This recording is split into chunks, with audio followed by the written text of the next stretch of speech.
What's up YouTube, Kevin Reese back with another video. If y'all been watching my channel for a while, you know my 2001 F-150 behind me. I've owned it since 2012, so it's December 2022.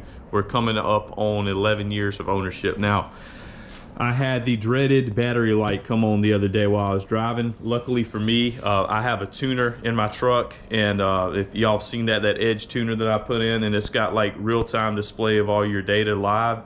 So I noticed that my battery light came on. I looked over. You're normally running with the good alternator 14.2 volts going down the road. My voltage was down to 11 and some change, so I whipped it around, was luckily made it back to the house without being stranded. So today's video, we're going to be changing the alternator. You can see alternator is right here up top. I picked up a Duralast Gold. You can go with any brand you like. I just went with this because I've used Duralast products in the past from AutoZone, and they seem to be pretty reliable. I did replace the fuel pump on this truck with an AirTech fuel pump, and that I got it from AutoZone. That was years ago, and it's still working fine. So the alternator, here's that DLG 3509-18-10. So that's the model that I went with for this alternator. It's 130 amps and limited lifetime warranty. So, and it's not remanufactured, it's brand new. So we're gonna pop this thing in. I'm gonna show y'all how to pull this out. So let's get started. First step, yours might be different. Mine's an 8mm. You're gonna go ahead, loosen this bolt, and remove your negative terminal from the battery. Next step is going to be to remove your air intake. Now this is an aftermarket K&N that I have, so yours may be different for the factory one, but regardless, you're gonna have some hose clamps you're gonna need to remove, some lines, and you're gonna need to pull this piece out of the way to get to the alternator. You should not have to remove this upper radiator hose. So once you get this out of the way, I'll show you the next step. And power tools make your life easier.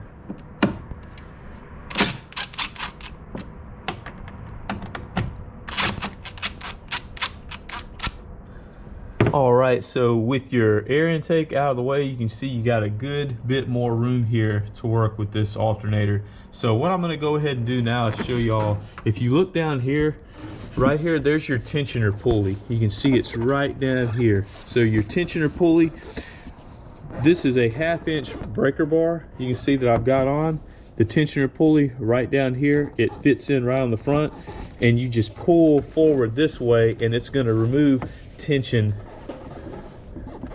and it's gonna allow that belt to come off. So you're just gonna pull this way.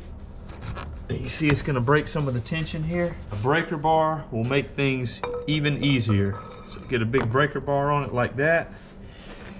And now you can easily pull that this way and just go ahead and slip that belt off.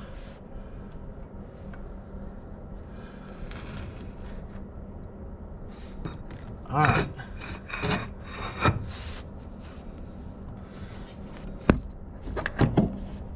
So now you can see you've got your belt off your pulley.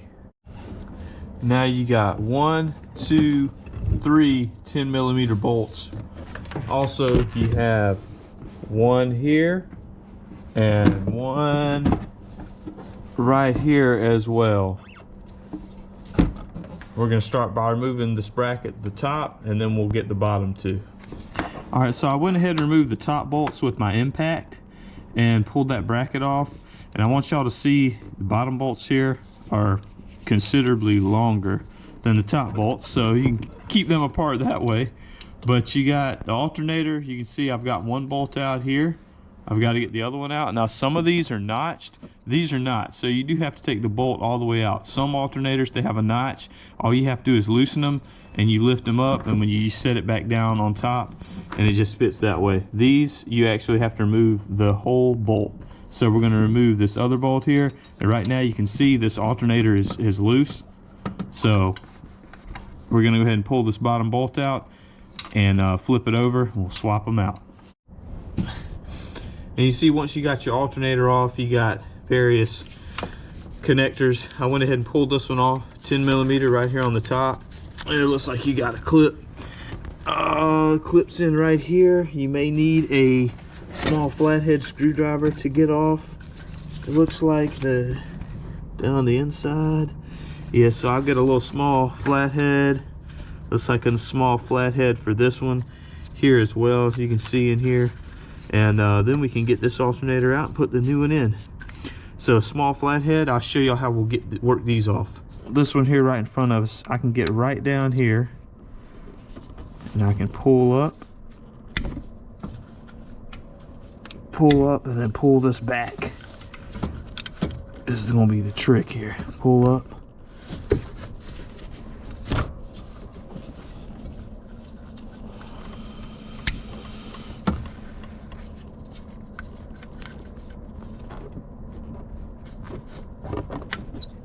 Just like that. So you see, kind of difficult to do on camera. It'll be easier if you're doing it yourself. So one clip, two clip, red clip, blue clip. You got another clip here. Show you how to get this one off.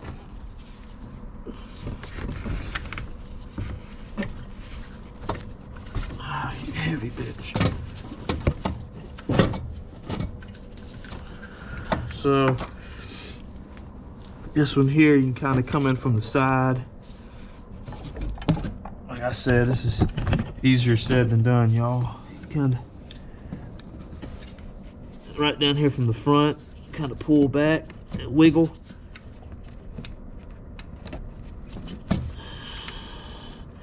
Just be very careful.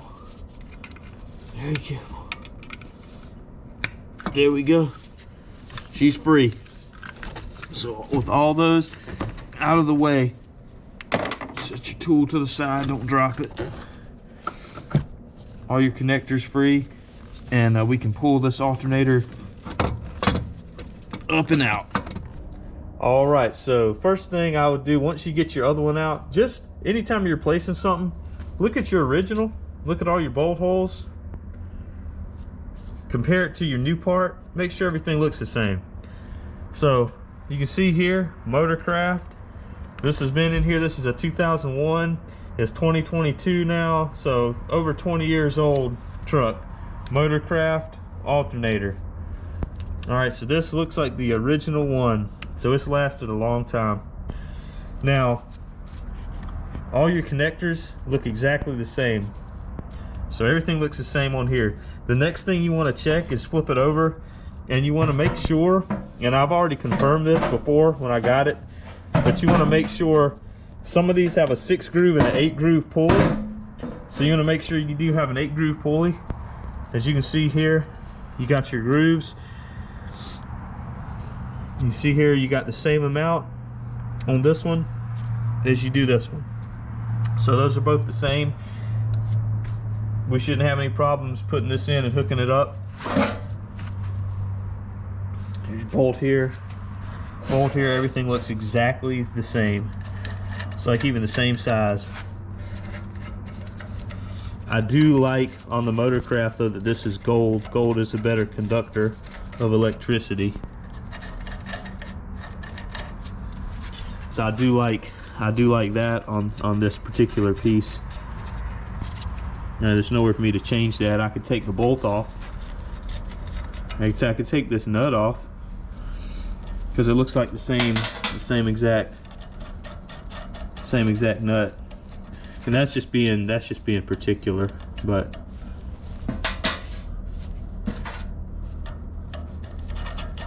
same threads. So I'll keep part of the original. I'll give them this back. I'll send this back for the core charge. I'll keep that as a spare. So you're gonna set your new alternator in place like we have right here, and go ahead. We're gonna attach all of our electrical connections. Installation is the same, it's just the reverse of removal. We got all our electrical connections here. We're gonna go ahead and attach these. Once that's done, we're gonna start bolting her back in. I'm gonna start down here with the bottom bolts and get those in place, and we'll get that top bracket on. Top bracket, I set it right there. So we're gonna go ahead and get that done. All right, everything's on, tightened down. I believe the torque spec is 10 foot-pounds. Don't quote me on that, but I just tighten it up by hand. If you've been turning wrenches as long as I have, you know how it feels. So bracket back on, you've got your connectors back on, everything's back in place, tightened down, torque down. The last step was to put your belt back on. You can see I've already done that.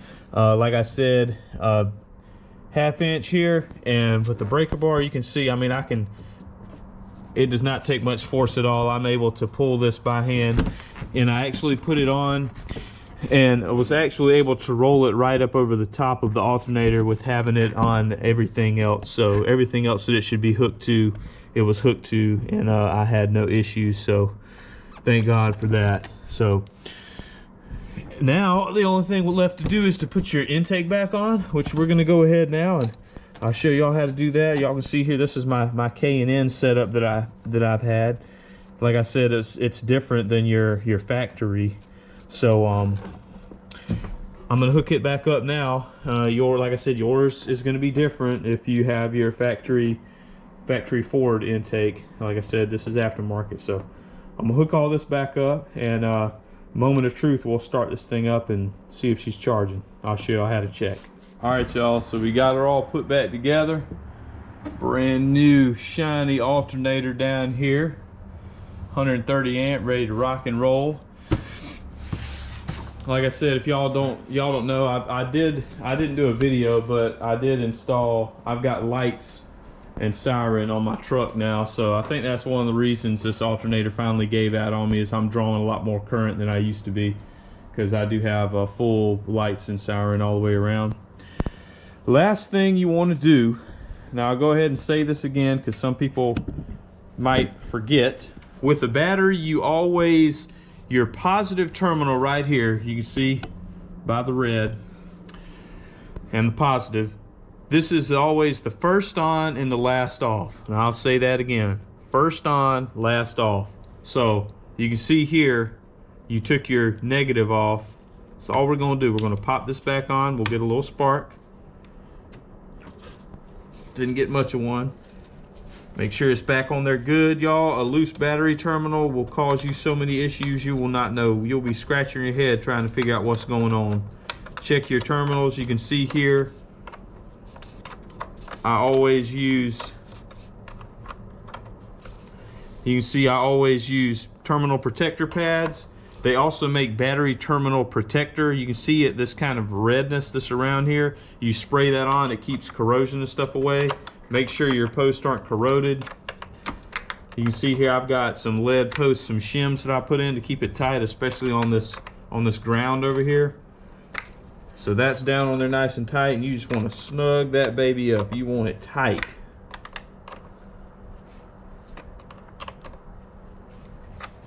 All right, so that's on there tight. This is tight. We got our little hood light back on. Now, moment of truth. We're gonna start this thing up. Now, with a good battery, 12-volt battery, you should have 12 volts.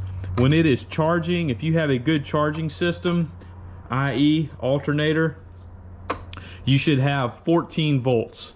So 13 to 14, 13 and a half and up. I'm usually turning about 14.1, 14.2. The way you can check that is you can put a meter out here and you can see how many volts you're putting out. Right now my meter's inside. I'm gonna show you all the tuner I have with the gauge on it that tells you exactly how much voltage you're putting out. All right, so start it up, and with the engine running, you can see right now we're at 14.8, 14.7, almost 15 volts with this 130 amp alternator. You can see here you've got your other values. Transmission fluid temp's 47. My intake air temp is 40 degrees, which is about 40 degrees outside right now. Engine coolant temp is at 70. Just started the engine up. So that's what it should look like, y'all. Now I know a lot of you might not have, you know, the money to spend on a tuner like this was about almost 400 bucks. So if you don't have that kind of money to spend on a tuner, you can pick something up like this a little bit cheaper. This is just a little extra outlet, plugs in here to your 12 volt. And I'll show y'all something cool on this particular model. You see I'll flip it on and you got a voltage reading. So right now I got 12.7 volts with the truck off. 0.7, we'll go ahead and start the truck. Drop 12.3, got the fan going. About to crank it up. 12.2. You see the truck starts. We're at 14.4. So this is pretty cool. If you don't have the money to spend, something like this will show you as well. So that's it for this video, y'all. Thank you for watching. I'm Kevin Reese. If this video helped you, hit the subscribe button, hit the like button. If you have any questions, drop a comment and I'll get back with you.